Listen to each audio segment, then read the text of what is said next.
What should I do if my Nighthawk router is showing a limited connection error? Welcome. If you're experiencing a limited connection error with your Nighthawk router, you're in the right place. In this video, we'll go step by step through several methods you can use to resolve this common issue. Remember, we'll highlight important parts in bold for your ease. Is it just a temporary glitch? Sometimes the limited connection error can be due to a temporary glitch. Try to restart your router and your device. Wait a minute or two and then check your connection again. Is your firmware up to date? It's possible that out-of-date firmware could be causing your connection issues.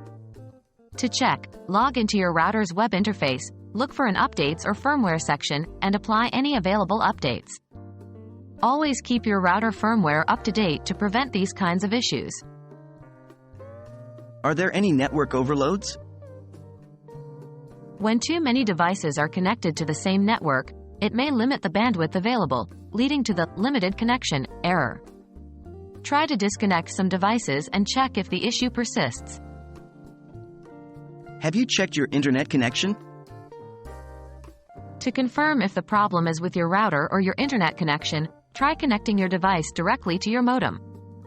If you're still getting a limited connection error, the issue might be with your ISP. Did you try factory reset? If none of the previous steps work, you may need to reset your router to factory settings. Remember, this will erase your settings, so you should only do this as a last resort.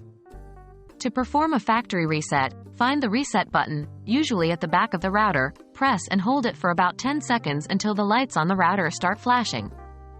Once reset, set up your router again as if it were brand new. That's it. By following these steps, you should be able to fix the limited connection issue with your Nighthawk router. If the problem still persists, you may need to reach out to your ISP or get in touch with Netgear's support team. We hope this video was helpful and gets you back online as soon as possible.